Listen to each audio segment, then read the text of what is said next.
Hello and welcome to the second episode of Gaderian's podcast. I am your host, Voznol, and I am joined by Anubis, who is the leader of Clan Giza. Hello, Anubis. Hello. So for today's episode, we're going to take a dive into the Clan Giza, which is one of our member clans, and we have to talk about the Genesis update, am I right? We had the developer stream, and Yeah. now we got a bunch of information. Yeah, we Yeah, didn't get a lot of information from that. yeah. So, So we'll go ahead and start with the Clan Giza. Anubis, you know your lore better than I could ever try to explain it, so by all means, go ahead. yeah. I'm going to start out with I'm not going to go super into detail with the lore. It can get quite boring if you're not super into the topic. Um, More as we are a clan based off of the Egyptian mythology and the history behind such. The clan has been through multiple wars within itself throughout the years and has recently, or in more recent years, gathered under three main paths that are currently available with more in the making. That consist of the Path of Horus, which basically is the path of all warriors, or the people within the clan who prefer PvP more than PvE. Then there's the Path of Anubis, which is my path, where we are a little more based around a good mix of PvP and PvE.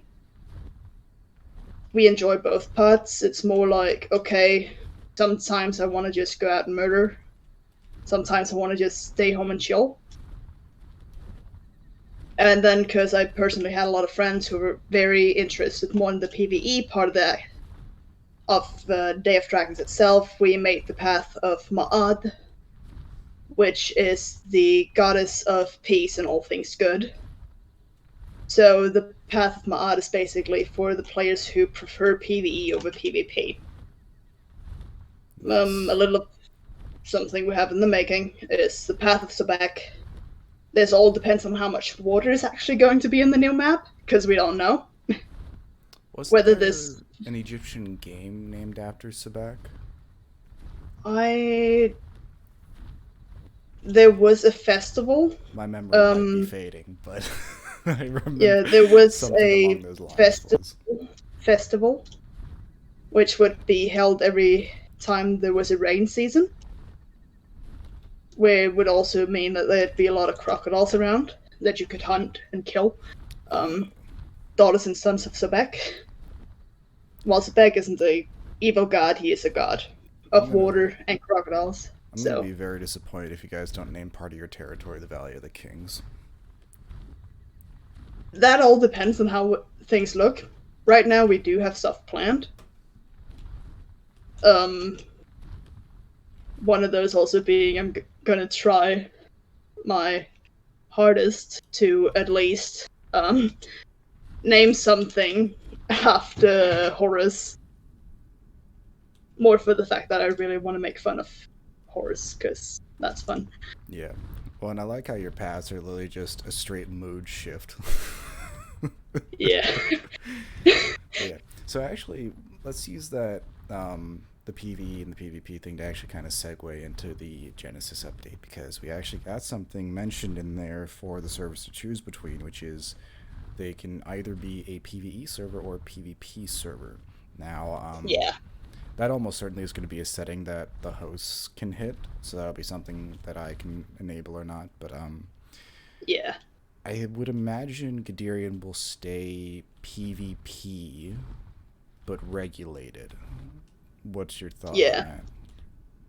I mean, I'm fine with that. I am one of the people that enjoy PvP at times and PvE at other times. While I do know that I have friends that go play mainly on servers that are called something along the line of Sky of Chills and stuff, because they're basically just PvE servers that just hang around and chill and do nothing. Yeah, and there's a certain aspect to that when you have a dragon that is appealing, I think. But Yeah. at least for Gaderian, with our politics and our system that is in place, I think PvE might be, or strictly PvE might not be an option for us. Regulated PvE is what PvP is what I personally prefer myself. Um, I do look for servers that has this kind of regulation that says, okay, hey, you can't just attack for no reason. So that's kind of what I personally like.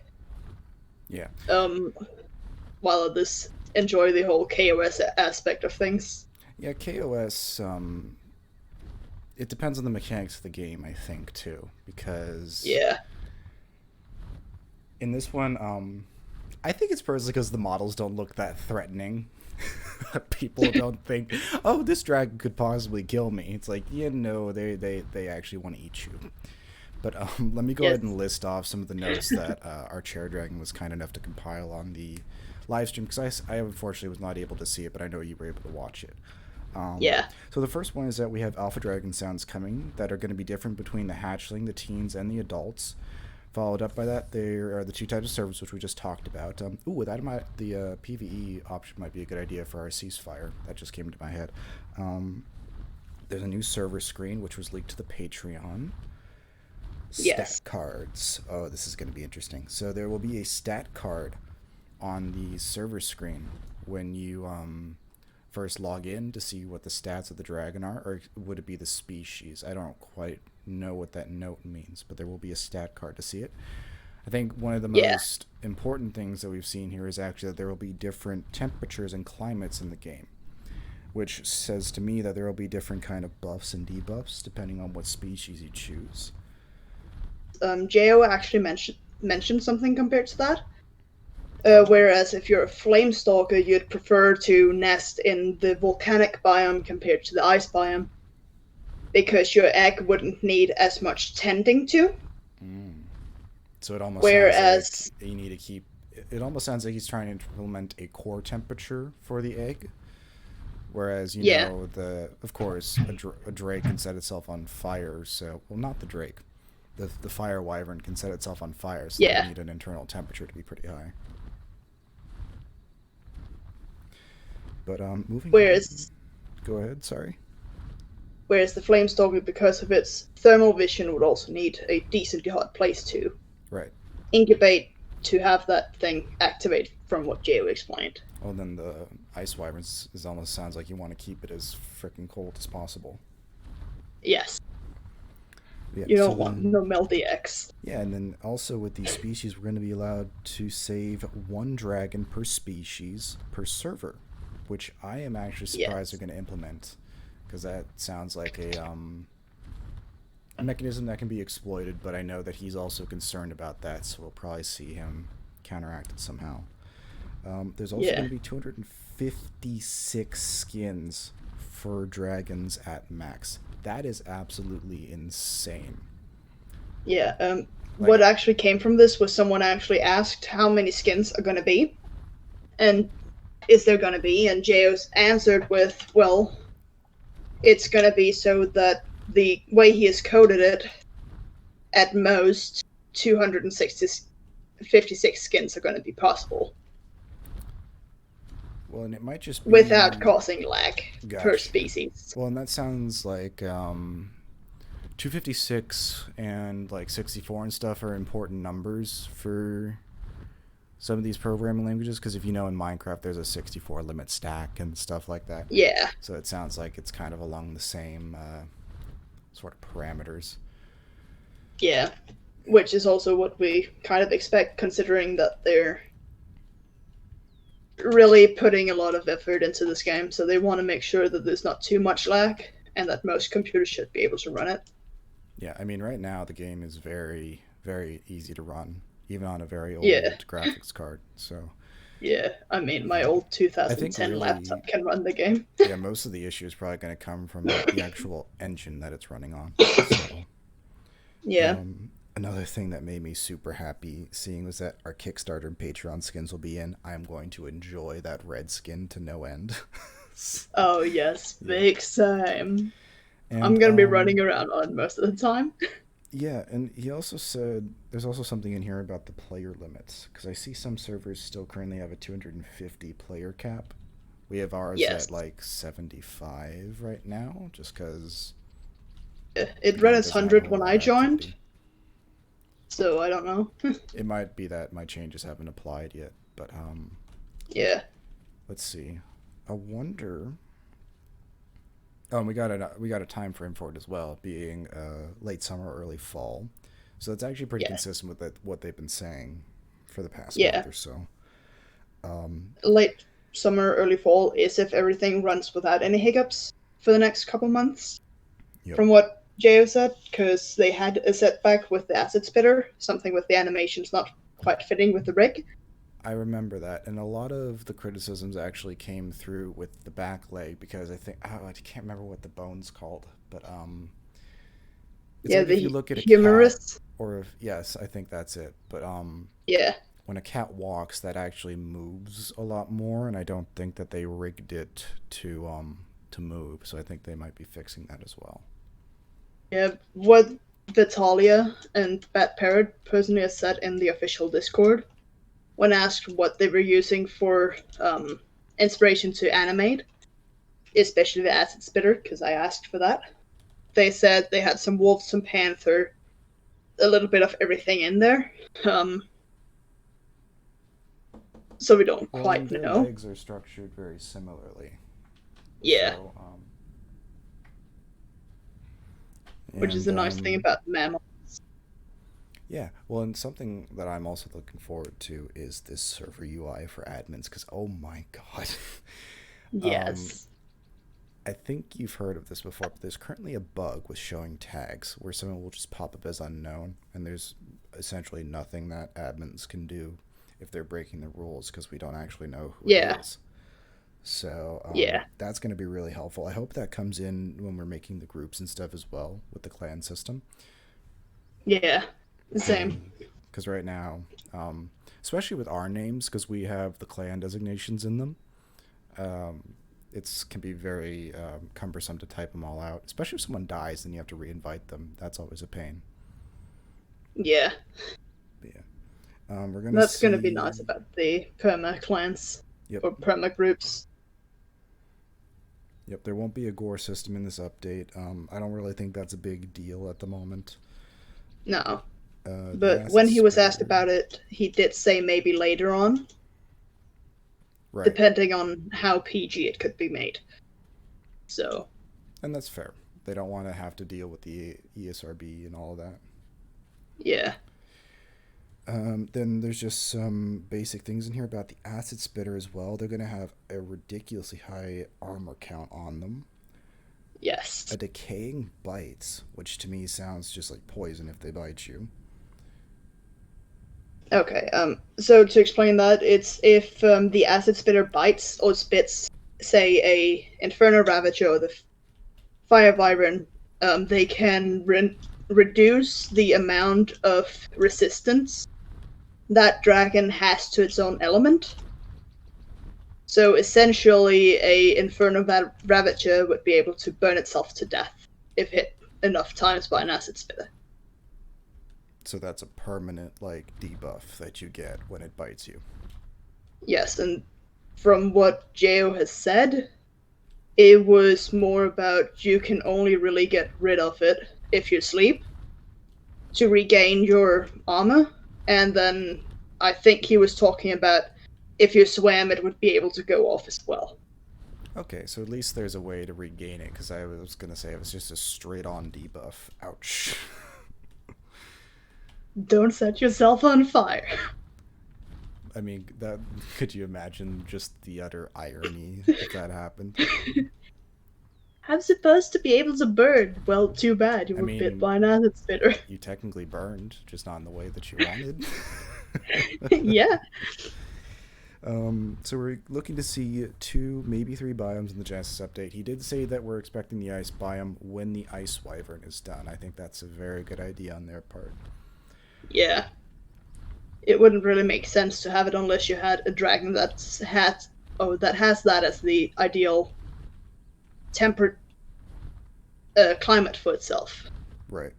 Well, and also, Since um, we don't really have any of the original 5 Kickstarter dragons being able to survive in those kind of biomes, or that were geared towards those kind of biomes. And those are the kind of You models know. that we're going to get with the update as well. Yeah. So right now, the only two we have that's confirmed that'll be able to really be ideal in the ice biome would be the ice behemoth from Kickstarter, as well as the ice Wyvern. So makes sense that it's not really released before any of them. Yep, I'm really looking forward to that behemoth design, because if I remember what the inspiration was from How to Train Your Dragon, those things were huge, to say the least. Yeah, considering that a behemoth would also be tier 8 on the creature tiers, they're also going to be probably pretty goddamn huge. Well, and we are expecting at least one of the Leviathan class AIs in the update as well, right? No. Or has that The been taken out? what's been it's really not we're not getting any of the AIs this update. What Geo has said, if they can reach it or manage it in time, they're gonna have the elemental in, or the first elemental, but they're unsure if they can reach that in the amount of time they have with animations. Okay. I mean, they've already, if they're animating 5 models already, I can imagine the sheer amount of time, because I think they only have the one animator and Jo doing it, right? They have Vitalia and then Carly Joe doing the animations, yeah.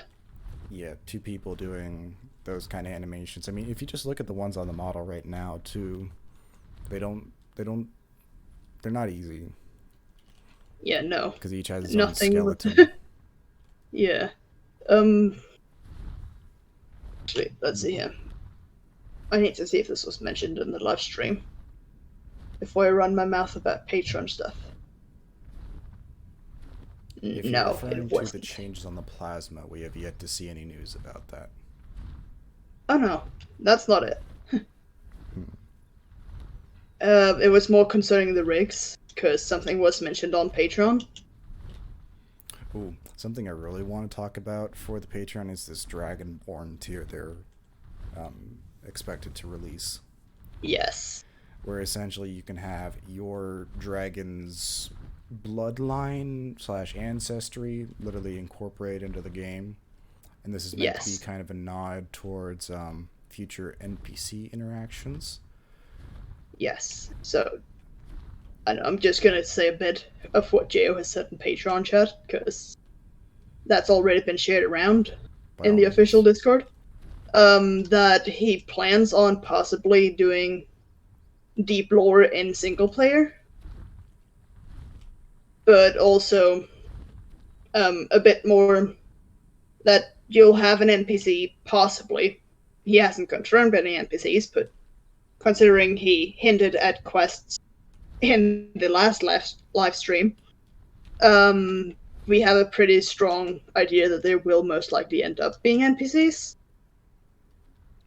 What kind of NPCs they'll be, we don't know, but we'll just have to wait and see. Well, and see, we already have quote unquote NPCs with the leeches and the bananas in the game. So it just Yeah. depends on how robust they go with it. Um, Yeah. and as far as single player goes, there would just have to be other dragon NPCs, I think. Yeah. If not hard coded NPCs with voice acting to like act with you, Like then an at least AI dragons that's roaming the lands. yeah, Because I almost imagine where you could play as a hatchling plasma and grow up in a herd, and then you get to interact with that herd. That would be something that I think oh, would be that'd pretty be cool. nice. But Yeah, then I I'm probably not. wonder. Yeah, probably not, but it's a nice dream. But I wonder to what degree that will come over in multiplayer, because this is really where most of the people will be. They want to survive with their friends as a dragon, and Yeah, well, single players, of course, by its name, single. So you can't really do that with your yeah. friends. What I do imagine that most people will be using single player for is learning the maps. Yes. because you can admin command grow yourself over there and then just go explore. Well, and I'll take that opportunity to kind of plug our project that our federation is undertaking to once the map is actually released, the administration staff and the clans are going to map the biomes to create a web application that can be used to essentially enter your location and figure out how to get to your destination. And that, of course, will lead into having us name certain passes, mountains, what have you. That's also going to bring in the issue of territory, which I don't think the clans are quite ready to address, but... No, I guess we won't really be ready to address it before we have most of the biomes out. Yeah. And that's considering fine, that I almost probably wonder... Sorry, I'm cutting you off. Go ahead. yeah, probably Giza won't really be ready to know before Poogie or the Sand Slayer worm is out, because we don't want to be cornered by something that none of us can possibly take on. You just set up a nest, and then Pookie's like, num num. Num num, hello. And then, we be like, over here. Okay, please no. Important is whether or not he roams the entirety of the biome, because I remember you and I talked about that in the chat. So yeah. I think it would be better to confine him to maybe like a valley or something that they make. Yeah, which I'm hoping is what JO is going to do, but from the lore behind it, when they first released it, calling it the Dragon's Bane and everything, it seems like it might be roaming the entirety of the desert. Yeah. Well, and then... Except maybe rocky alcoves, which would then be where most dragons would collect. Right, but then also it's a pretty giant monster that in the art is able to extend so high up that it snatches a dragon out of the sky. Oh god, yeah. Kind of hoping for both baby and adult Poogies, because I don't want to deal with an adult. Yeah, because, I mean, how do you counter that? Let's be honest. Yeah, you probably counter it with a Class 9 Leviathan, but how you'd get your hands on playing one of those, we don't know. Yeah, well, all we know is that they're going to be an unlockable. Yes, in the notes from this stream as well, they did say a Leviathan class creature would be available to play in the Genesis update. So I wonder if they'll use Pookie for that. Yeah. I also love how that's just his community name, and everyone has just disregarded the Sand Slayer worm title. There is all of 2 people that call it the Sand Slayer worm, and whenever they do it, they get a tongue lashing from everyone in chat. It's like, no, it's Pookie, get it right. It's Pookie, get it right. If you're not calling him Pookie, you might as well just leave. Yep, that's actually pretty fair. There's even an emote called Pookie. Pookie love, Pookie hug, Pookie spook. He was terrifying whenever someone would play him in the beta. Oh my god. God. Quite an ugly in the beta too. When he was still an AI. Well, see, the AI just stood still though and was kind of a derp. Yeah. I kind of preferred that version of him more. Oh god, I miss AI Pookie. Yeah. Went on a couple Pookie rodeos. Yeah. Well, so I wonder if Pookie will also have different skins as well, since the dragons have that 256 cap, and then also the animation cap of 150 animations. That'll be insane. Yeah. Obviously released with further updates. I couldn't imagine we get 150 with the next one. 150 is what we're theorizing to be separated across all life stages.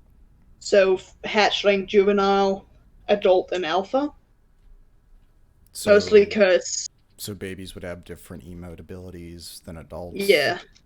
Because from what Parrot described a juvie acid spitter to be in the... or a hatchling acid spitter to be in the live stream was super clumsy, would almost stumble over his own feet. Because he has giant feet on a tiny little buddy.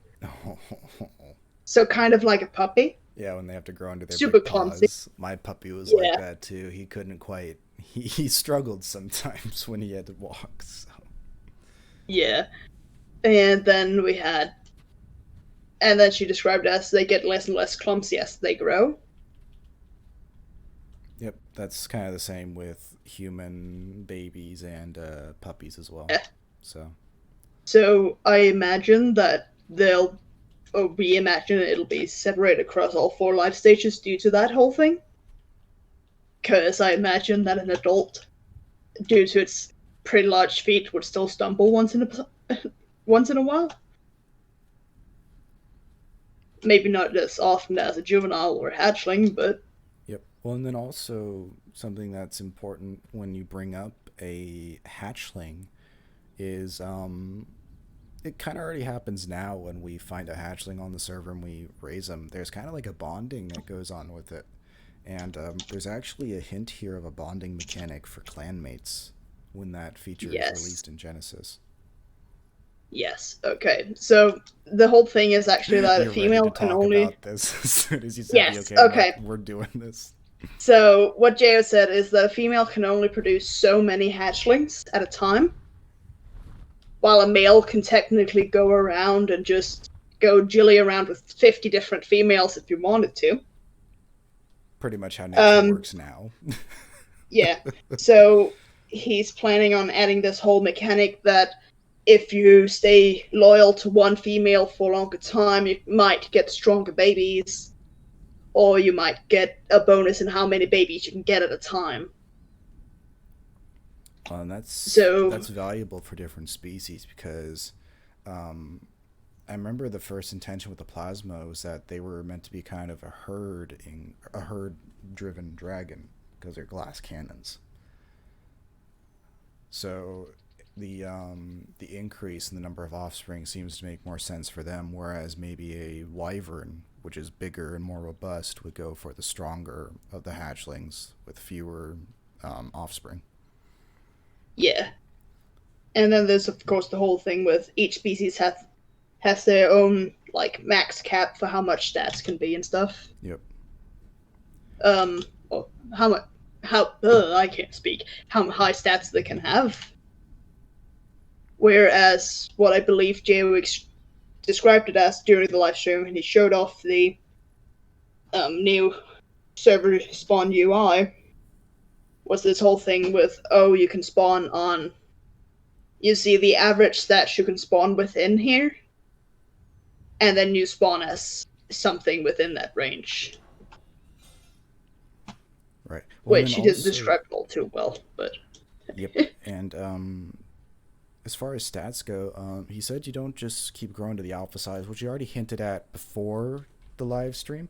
But he says that you will need to unlock a dragon capable of growing to alpha. So I don't know if that means you need to be hatched with the ability to grow to an alpha stage, or if you have a dragon that can actually just unlock it. Did he say anything about that? he actually didn't speak too much about it. It was more like, um, what some of us talked about was that it's possible. That's the whole thing with some species doesn't have an alpha stage. Right. Example, the micro dragon probably won't have an alpha stage. Of course. Although an alpha micro would probably be absolutely adorable, but most likely it won't get an alpha stage. Yes, because I know the hybrid for sure is going to have an alpha stage, and it also has the ability to switch between the biles. So I'm just wondering how Yes, the actual alpha stage is going to work. Because I think they actually included an alpha size acid spitter in that preview, right? they did, and Yeah, that thing was I hear a lot of massive. yes, I do hear a lot of people saying, "Oh, there's no difference between the H's." Actually, Um, well, that means they didn't look at the tail, because I saw the spikes growing out of the tail. they didn't look at all on the body either, because it grew more spikes as well as it grew, at least past the adult stage, because more spikes appeared on the chest area compared to before. So something tells me that the acid alpha is probably going to have a sick high resistance or sick high armor stat. So that'll be fun to play around with whenever that drops. Yeah, honestly, this whole update, I'm just looking forward to it. But we're Oh actually out of yes. time, so I'm going to go ahead and walk us out here. Yes. Thank you for watching this episode of Gaderian's podcast. If you want to check out more, there's an entire playlist that we're assembling here for you. You can also head over to Gaderian's Discord. I've put the description or the link in the description. And I've also linked our Patreon page. We would really appreciate the community support. We're 100% community funded, and we hope to stay that way for the entirety of our existence. Thank you again for watching. I've been Vazin, and I'm joined by Anubis. We'll see you guys later.